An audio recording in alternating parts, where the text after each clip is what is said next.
My name is David Bowman, and my job description is tour guide and tour writer. In 1913, we didn't have any nice hotels in this area, but we wanted a nice hotel, kind of a jewel in our crown, so to speak.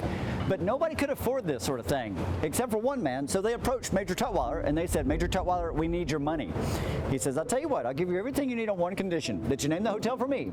A ghost tour is pretty much a history tour with ghosts thrown in. And it just makes it so much more interesting when you get to learn about the dark side of things as well as the regular history that you wouldn't necessarily find in the history books.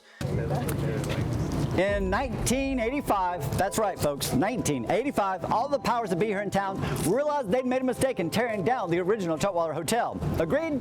Good. They wanted to rebuild it, but of course they couldn't because there was a bank building in the way, which we were just at.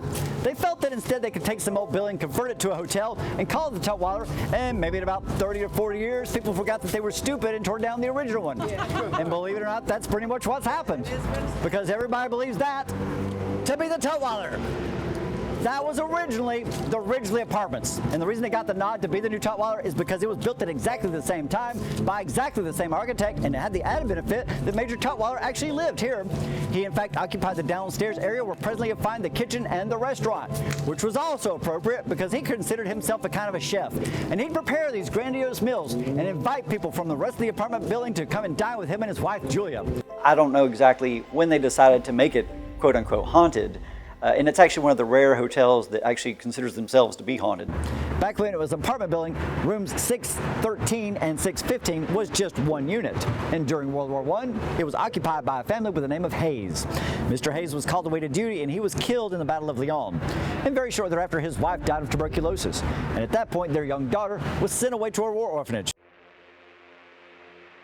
The little girl is thought to be on the 6th floor, and at one time there was a family that occupied 2 of the rooms. At the time it was just 1 unit, and her family died, and she was sent away to a war orphanage, just a block away most likely, and she has been seen multiple times. In fact, I have pictures in my phone of possibly this little girl in the reflection of the glass in a picture at the end of a hallway. Now in 1985, the Tutwilers themselves are dead and gone, or at least dead, and it's the night auditor's job to start things up in the kitchen for breakfast. And right away they started having issues. Things were out of place. The stove eyes had apparently been left on all night long, and of course the refrigerator was left ajar.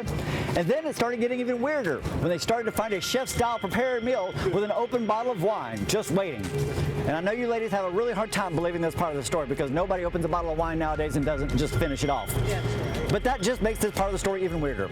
Now, these people that are working here, they've got to come up with some kind of reason behind this. So the management decides that it must be the ghost of Major Tutwiler. If there is a building that we're going to cover, like say maybe the architecture of, we will interview the people who work or live in those areas. And if they've got information for us, then we can add it to those lists. If you talk to the front desk personnel here, especially the night audit shift, they'll gladly tell you they've often watched the monitors for the 6th floor and seen a little girl in an old-fashioned dress and in pigtails skipping up and down that hallway by herself. They've seen her passing a couple that paid no attention to the fact she's there. They've even seen her turning into a room without having to open up the door. A few years ago, there was a lady getting out of her steamy shower in that room, and she looked in the steamy mirror and she saw her face and another face. She immediately called down to the front desk to complain. Not that there was another face in the mirror, but the Hotels.com did not warn her that a room might be haunted. As far as Mr. Tutwiler goes, the entire kitchen area has issues. Things get lost, things get moved around, things go missing entirely. And it's of course thought to be Major Tutwiler himself. He did prepare nice meals, and occasionally somebody has found a nice prepared meal just waiting with nobody claiming responsibility for it. After it was opened as a hotel, that would have been the kitchen in the restaurant, where at that time the little girls weren't necessarily allowed. And when it of course was occupied by the Tutwilers themselves, she would not necessarily have been bothering them. So she probably would, stay on the 6th floor, while yeah, I would say it could very well be Tutwiler on the bottom floor. If you put a man by himself in these 2 rooms nowadays, they will call down to the front desk to complain about the air conditioner, which is freezing him to death. He can't get it shut off. It's about to run him out of the room.